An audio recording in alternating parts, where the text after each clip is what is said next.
આજે તમે બધા મને તમારી એક સારી આદત કહેવાના છો. બધાએ પોતાની એક સારી આદત વિચારી લેવાનું છે. મારી એક સારી આદત કહું, હું કોઈ દિવસ પણ મારું કામ કાલ ઉપર મૂકતી નથી. મને જે કામ મળ્યું હોય ને હું એ તરત જ પૂરું કરી લઉં. આ મારી સારી આદત. ચાલો ઝલક તમારી સારી આદત. વાહ, તમારી સારી આદત. મમ્મીને તું વાસણ ધોવામાં મદદ કરે છે. હું મમ્મીને પૂછીશ હો. ખોટું બોલવું એ પણ ખરાબ આદતમાં આવે, બરાબર ને? હું અહીંયા સારી ટેવ પૂછું છું. તમે? તું ફ્રૂટ ખાય છે? સારી આદત છે.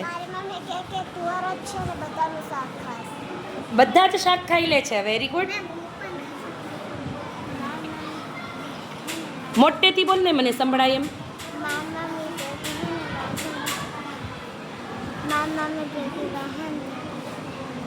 બેટા અવાજ નથી આવતો.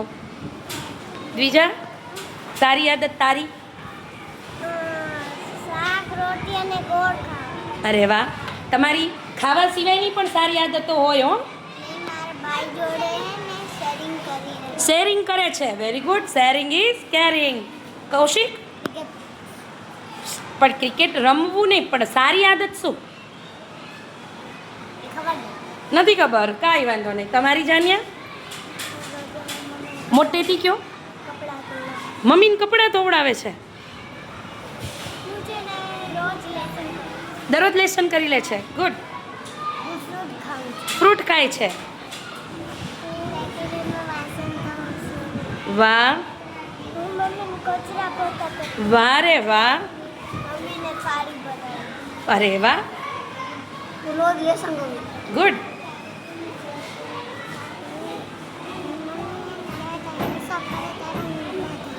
વાહ, તું પોતું કરાવે છે. ગુડ. પછી બીજા કામ હોય હો સારા.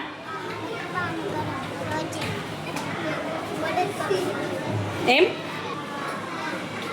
તારી સારી આદત?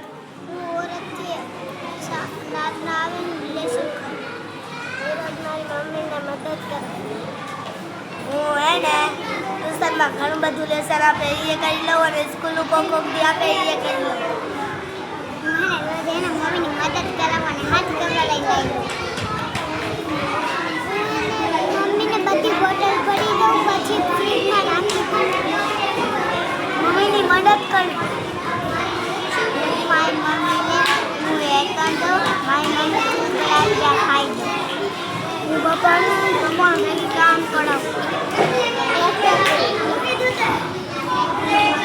હું દરરોજ એને સવારે ઉઠીને પૂજા કરું. હું મંદિર સાફ.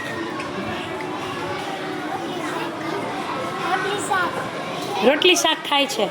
બહારનું નથી ખાતો. સારી ટેવ છે.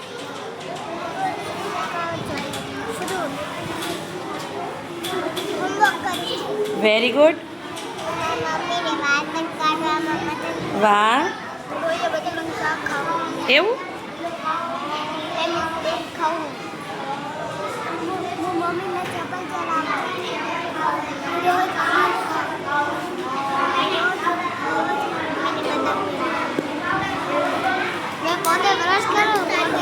બહુ સરસ.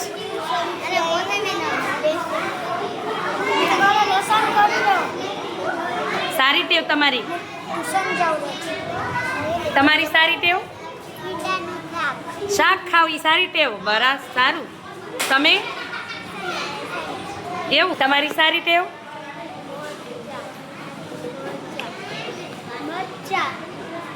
મને અવાજ નથી આવતો દીકરીઓ. તમે સારી ટેવ કયો પોતાની? રૂહીબેન? સરસ. વાહ, વેરી ગુડ. ચટણી માની ખાય એ સારી ટેવ છે. પછી ચટણી માનીમાં બધાને તમને શરીરને જરૂરી તત્વો ના મળે, ખબર છે? બધા શાક ખવાય.